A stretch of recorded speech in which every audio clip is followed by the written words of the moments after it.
اتنا سنتے ہی وہ خاتون جو اندر بیٹی تھی عمرو بن وہب کی کہنے لگتی ابا جان آپ نے صرف اس کا چہرہ دیکھا، یہ نہیں دیکھا کہ کس نے بھیجا تھا، آپ نے بھیجنے والے کا چہرہ نہیں دیکھا، آپ نے خود سے کیسے منع کر دیا۔ اس سے بڑی ہمارے لیے ذلت کی بات کیا ہے کہ رسول اللہ نے پکارا ہو اور ہم نے ٹھکرایا ہو۔ بیٹی اپنے باپ کو کہنے لگی، ان کی آنکھوں سے آنسو آ گئے، مجھ سے خطا ہو گئی میری بیٹی، مجھ سے غلطی ہو گئی۔ وہ خاتون کہتی ہیں رسول اللہ کی خواہش کے بعد پھر ہماری کون سی خواہش ہے؟ اگر نبی نے پسند کر لیا میرے لیے تو وہ مالک جنت ہے، میرے لیے اس سے بہتر اور کیا ہو سکتا ہے؟ میں راضی ہوں، وہ کالا ہو سانولا ہو جیسا ہو، میں اس کے ساتھ زندگی گزارنے کے لیے تیار ہوں۔ بیٹی نے جب باپ سے کہا تو دوڑے دوڑے آئے۔ یہ حضرت عبداللہ حضور کے پاس آ کر ابھی سنا ہی رہے تھے، یا رسول اللہ میں گیا تھا انہوں نے بھیج دیا واپس، ابھی حضور کو سنا ہی رہے تھے۔ عمرو بن وہب بھی دوڑتے ہوئے آ گئے، پیچھے پیچھے آ گئے، کہا یا رسول اللہ خطا معاف کریں، خطا معاف کریں، میں نے تاخیر کی، ان کو روکا نہیں، منع نہیں کیا، میں نے صرف یہ سوچا تھا کہ میری بیٹی سے پوچھ لوں، لیکن میرے سے زیادہ تو میری بیٹی آپ کے ایک حکم پر قربان ہے۔ اس نے اندر سے سنا ہی تھا، اس نے عبداللہ کو دیکھا بھی نہیں، لیکن بیٹی نے آپ کے لیے اپنی ساری چیزیں قربان کرنے کو تیار ہے۔ حضور اکرم صلی اللہ تعالیٰ علیہ وسلم نے جلال کا اظہار فرمایا، اس کے بعد پھر معاملہ رفع دفع ہوا۔ اب باپ بھی راضی، بیٹی بھی راضی، ایک کالے نوجوان سے ایک مدینے کی سب سے حسین شہزادی کا نکاح کرایا جانا، کچھ تو مصلحت ہوگی، کوئی تو حکمت ہوگی۔ میاں تم کیا سمجھتے ہو کہ خوبصورتی گورے پن میں ہی ہوتی ہے؟ اگر گورے پن میں ہی خوبصورتی ہوتی تو انگریزی آج خوبصورت مانے جاتے ہیں، ان کو خوبصورت نہیں کہا جاتا، نہایت ہی ملچ قسم کے لوگ ہوتے ہیں، قریب سے گزرو تو گندی بدبویاں آئیں۔ ہاں خوبصورتی ایمان کی ہوتی ہے، ہاں جس کے سینے میں عشق مصطفیٰ ہو پھر وہ بلال حبشی پر چاند بھی رشک کرتا ہے۔ خوبصورتی رنگوں پر نہ نہیں ہوتی ہے، یہ رنگ کے اوپر اگر جاؤ گے تو پتہ چلے گا قبر میں جانے کے بعد ساری چمڑیاں نکل جاتی ہیں، 3 دن کے بعد چونٹیاں کیڑے مکوڑے کھا جاتے ہیں، پھر تم نہ پہچانے جاؤ گے کہ کالے تھے کہ گورے تھے، سوائے ہڈیوں کے اور کھوپڑی کے کچھ نہیں ملے گا۔ اس رنگ پر نہ جاؤ، اگر ایمان کی خوبصورتی تھی تو یہاں پر بھی خوبصورت ہے، آخرت میں بھی خوبصورت ہے۔ اب اللہ کے نبی صلی اللہ علیہ وسلم نے عبداللہ کو بلایا، کہا کہ جا شادی کی تیاری کر، لڑکی تیار ہے، اس کا باپ بھی تیار ہے، نکاح کی تیاری کر۔ کہا یا رسول اللہ پیسے کچھ بھی نہیں، میرے پاس مال کیا ہے، میں نکاح کیسے کروں؟ اللہ کے نبی صلی اللہ علیہ وسلم نے 2 چند صحابہ سے کچھ مال لیا اور ان کو دیا کہ جا یہ پیسے ہیں، لے جا شادی کی ضروریات کے سامان خرید کر کے آ۔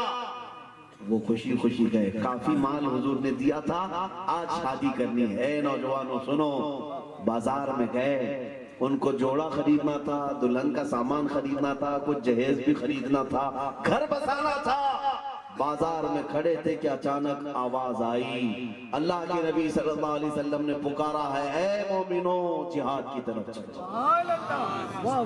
مشرکین کفار اور دشمنوں نے حملہ کیا ہے، اے نوجوانوں اللہ کے نبی نے پکارا ہے۔ وہ عبداللہ جو شادی کا سامان لینے گئے تھے اچانک واپس پلٹ گئے، تلوار خریدنا شروع کیا، نیزہ لیا اور گھوڑا بھی خریدا، اور یہاں تک کہ وہ زرہ جو کبھی انہوں نے پہنی نہیں تھی، لوہے کا لباس، وہ بھی جتنی چیزیں جنگ کے لیے ہوتی تھی سب خرید لیا، ایک پیسہ بھی نہیں بچا۔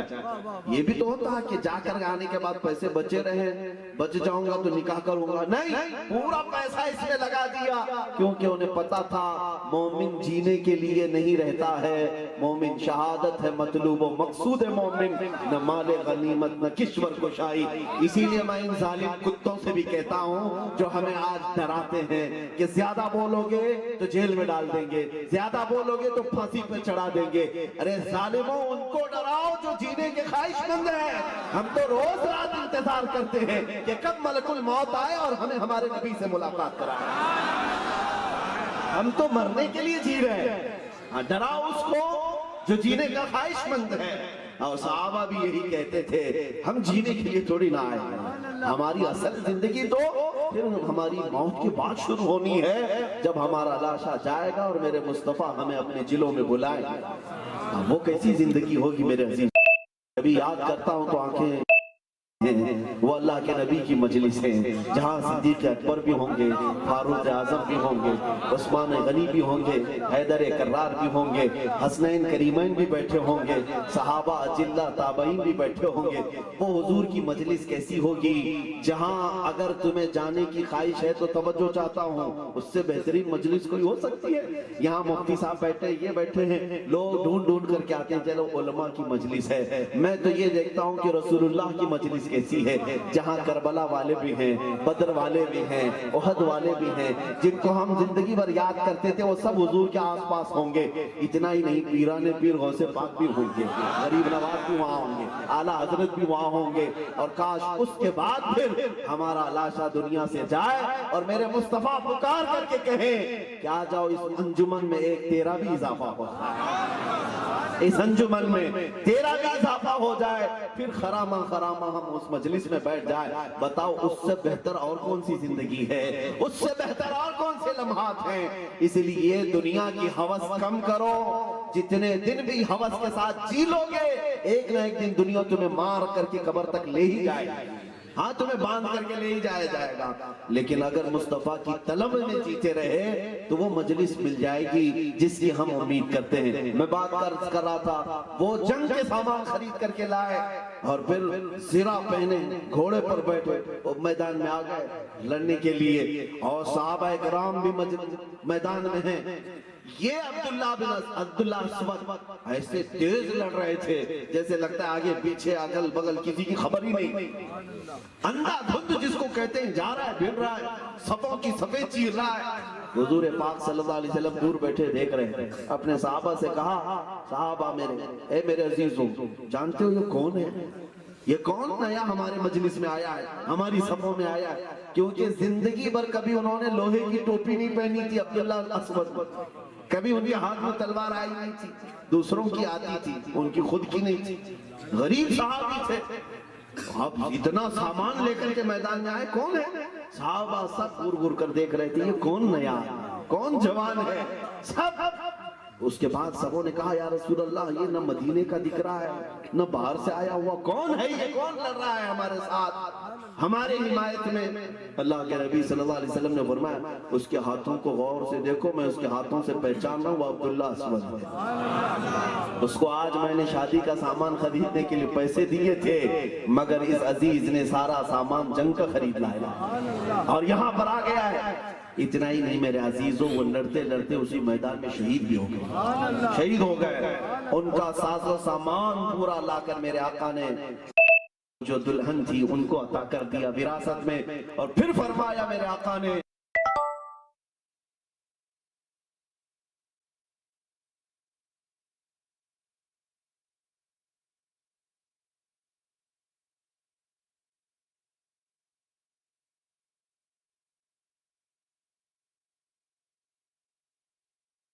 خواہش کرتی ہو گناہ کرنے کی، اور پھر اس نے چھوڑ دیا ہو میرے نبی کی لاج رکھنے کے لیے، میرے نبی پاک کی عزت کے لیے، جیو تو ان کو راضی کرنے کے لیے جیو۔ اللہ کے حبیب صلی اللہ تعالیٰ علیہ وسلم کی بارگاہ میں تمہارے اعمال ہر جمعرات پیش کیے جاتے ہیں، فرشتے لے جا کر کے سناتے ہیں، اے اللہ کے نبی آپ کی امتیوں نے ایک ہفتے بھر یہ کام کیے ہیں۔ سوچو ذرا صحیح، ہماری بدعمالیاں جب حضور کی بارگاہ میں پہنچائی جائیں، میرے آقا کو کتنا قلق ہوتا ہوگا، کتنا غم ہوتا ہوگا، کب تک تم اپنے نبی پاک کو اپنی بدعمالیاں پہنچاتے رہو گے؟ کاش کسی دن ایسا بھی ہوتا کہ نبی پاک جمعرات کی شام جب تمہارے اعمال پیش کیے جا رہے ہوں اور تمہیں دیکھ کر کے خوش ہو جائے، اللہ کی بارگاہ میں تمہارے لیے استغفار کرے۔ یہ وقت کب آئے گا؟ کب آئے گا؟ تم نے اپنی پوری زندگی کو یہود و نصارہ کی تکلیف میں گزارنے کی ٹھان رکھی ہے، غیروں کی طریقے کار پر چلنے کا ٹھان لیا ہے۔ ابھی جیسے مفتی صاحب کہہ رہے تھے فلاں خان پٹھان کے فین ہو گئے ہو، کون ہے وہ تمہارا؟ کیا اس نے کبھی تمہیں اعلان کیا کہ میں تمہارا ہاتھ پکڑ کر جنت میں لے جاؤں گا؟ کبھی کسی نے فلمی ایکٹر نے تمہیں یہ اعلان کر کے بتایا کہ قبر میں جاؤ گے تو میں منکر نکیر سے تمہیں بچانے آؤں گا؟ تم سب کو پتا ہے نہیں یہ صرف خواہشات ہیں, یہ صرف دنیا ہے, یہاں صرف اور صرف عیاشی کے کرا سکتے ہیں اور گناہوں کے دلدل میں ہمیں ڈال کے جا سکتے ہیں. اگر ہمارا ہاتھ کوئی پکڑ کر جنت تک لے جا سکتا ہے وہ صرف آمنہ کا لال ہے, وہ صرف تاجدار مدینہ کی ذات ہے. تو جب آپ کو یہ پتا ہے تو کیوں آج ہی اس رسول کے قدموں کی طرف نہیں چلے جاتے؟ اپنی خواہشات کو قربان کرو. جیو اس لیے نہیں کہ پیٹ بھرنا ہے, کھانا پینا ہے, کمانا ہے, صرف یہی مال مال مال کرتے ہوئے اگر اسی طرح سے رہ جاؤ گے تو ایک دن یہ دنیا تمہیں قتل کر دے, مار ڈالے گی. اعلیٰ حضرت فاضل بریلوی رضی اللہ تعالیٰ عنہ نے فرمایا ہے کہ شہد دکھائے زہر پلائے, قاتل ڈائن شوہر کچھ, اس مردار پہ کیا للچائے, دنیا دیکھی بھالی ہے. تمہیں پتا ہے یہ دنیا تمہیں جتنا دکھاتی ہے یہ حقیقت نہیں ہوتا, یہ شہد دکھاتی ہے اور زہر پلاتی ہے. شہد دکھاتی ہے, زہر پلاتی ہے. جتنی حسینائیں تمہیں دکھ رہی ہیں اور تم ان پر فریفتہ ہو گئے یہ سوچ کر کے کہ ایک حسینہ میری زندگی میں آ جائے, معراج ہو جائے. نہیں میاں, یہ شہد دکھ رہا ہے, گھر میں آنے کے بعد زہر بھی ہو سکتا ہے. ہاں, اپنی خواہشات پر کنٹرول کرو, اپنی خواہشات پر کنٹرول کرو. تمہیں یہاں بیٹھ کر کے لگتا ہے کہ بڑی بڑی کوٹھیاں, بڑے بڑے بنگلے, بڑی بڑی گاڑیوں میں گھومنے والے کتنے سکون سے ہوں گے, کروڑوں کی ان کے پاس ریل ٹریل ہے, میں بھی چلا جاؤں اس راستے پر. تمہیں پتا نہیں ان کی رات کی بے سکونی کیا ہوتی ہے.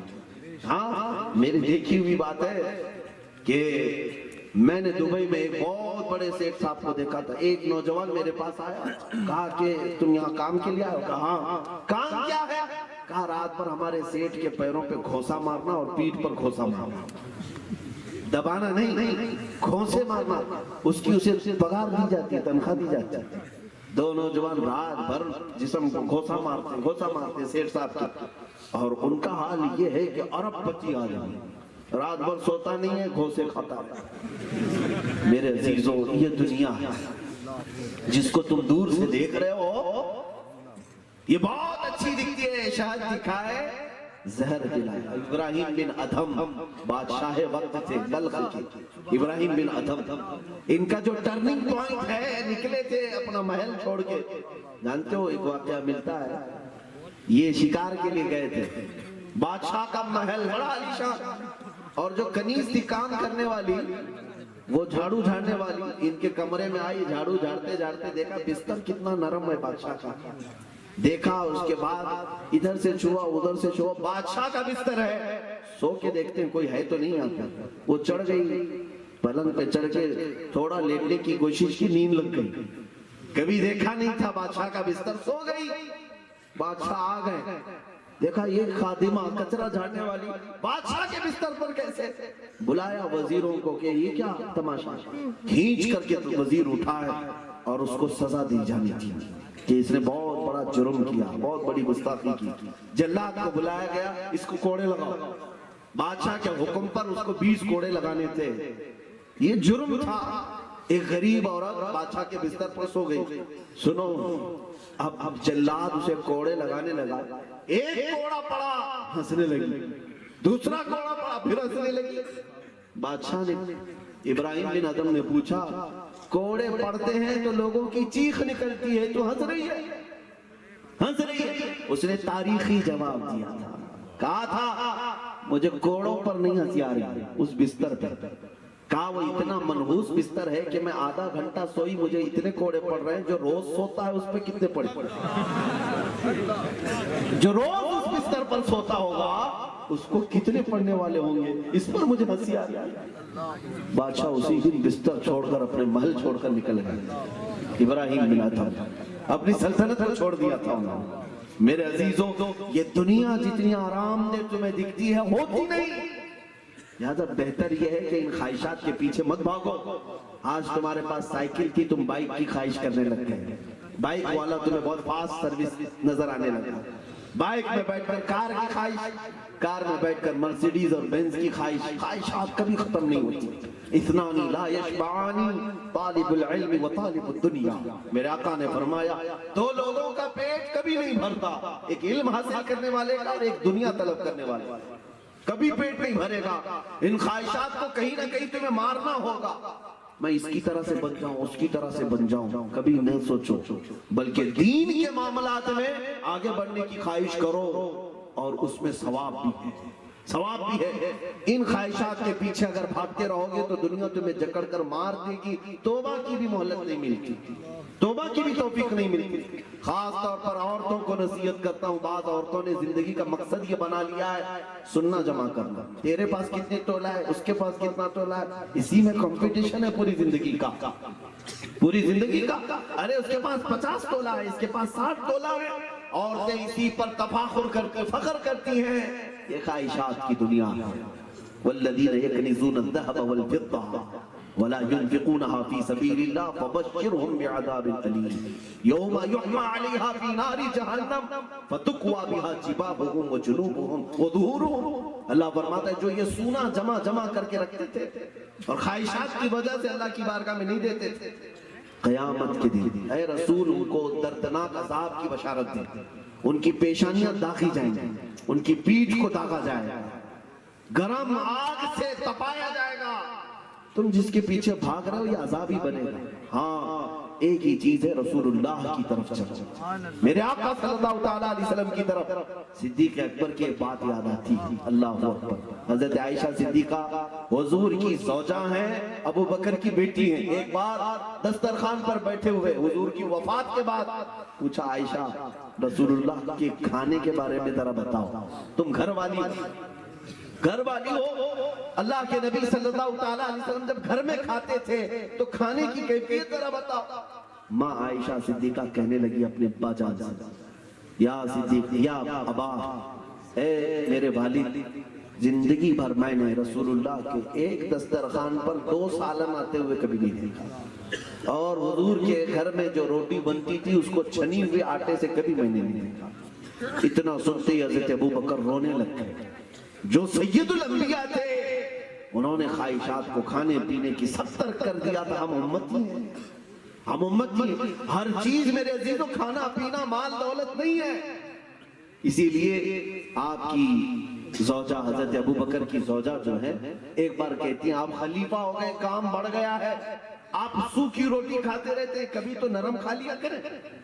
کہا میرے پاس اتنا مال کہاں ہے کہ میں نرم کھا سکتا۔ وقت کے خلیفہ یا کارپوریٹر بن جائے، نگر سیوک بن جائے، اس کا محل بن جائے گا، کھینچتا ادھر سے پیسہ ادھر سے پیسہ۔ مسلمانوں ایک رسول اللہ کے خلیفہ کی مثال کو لا کر کے دکھا دیں کہ جنہوں نے خواہشات پر کرسی نہیں بچھائی۔ حضرت ابو بکر صدیق خلیفہ ہیں اور کہہ رہے میرے پاس اتنے پیسے نہیں ہیں کہ شہد خرید سکوں یا گھی خرید سکوں، اتنے نہیں ہیں۔ آپ جانتے ہیں حضرت ابو بکر صدیق کی بیوی نے کہا آپ کے پاس نہیں میرے پاس، میں دیتی ہوں، لے جائیے بازار سے لے کے آئیے۔ کبھی شہد بھی نہیں کھاتے، گھی بھی نہیں کھاتے، سوکھی روٹی پانی میں ڈبو کر کھا لیتے آپ۔ کہا تیرے پاس پیسے؟ کہا ہاں ہے، لے آتا۔ وہ ایک پوٹلی میں بندے ہوئے پیسے لائی، کہا لیجیے۔ کہا یہ کہاں سے آئے تمہارے پاس؟ کہا جو آپ کی تنخواہ ملتی ہے نا بیت المال سے ہر مہینے، جو ہمارے گھر خرچے کے لیے ملتی ہے، اس میں سے ہر مہینے میں تھوڑا بچا کر کے جمع کرتی تھی۔ یہ عورتیں تو بچاتی رہتی ہے نا۔ حضرت ابو بکر صدیق کی بیوی کہتی ہے آپ کو جو ہر مہینے تنخواہ ملتی ہے اس تنخواہ سے میں تھوڑا بچا کر کے رکھ لیا کرتی تھی، وہ آج اتنا ہو گیا۔ حضرت ابو بکر وہ لیتے، لاؤ ٹھیک، بچا کر رکھا، اور سیدھے بیت المال میں جاتے اور صحابہ کو جمع کر کے کہتے ہیں یہ بیت المال میں جمع کر لو، اور آج سے میری تنخواہ اتنی کم کر لو، اس لیے کہ میری ضرورت سے زیادہ یہ مال آ رہا تھا، میرے گھر میں یہ ضرورت سے زیادہ آ رہا تھا۔ میرے عزیزوں زیادہ مال طلبی کے لیے تو پروٹیسٹ ہوتے ہیں، تنخواہ بڑھانے کے لیے تو احتجاج ہوتے ہیں۔ یہ وقت کا پہلا خلیفہ ہے جس نے اپنی آئی ہوئی آمدنی کو واپس بیت المال میں جمع کیا، اس لیے کہ وہ خواہشات کے لیے نہیں جیتے تھے، وہ رسول اللہ کی رضا کے لیے۔ میرے مصطفیٰ کریم صلی اللہ تعالیٰ علیہ وسلم نے جو رہنما اصول ہمیں دیے ہیں اسی پر چلنا ہماری کامیابی ہے۔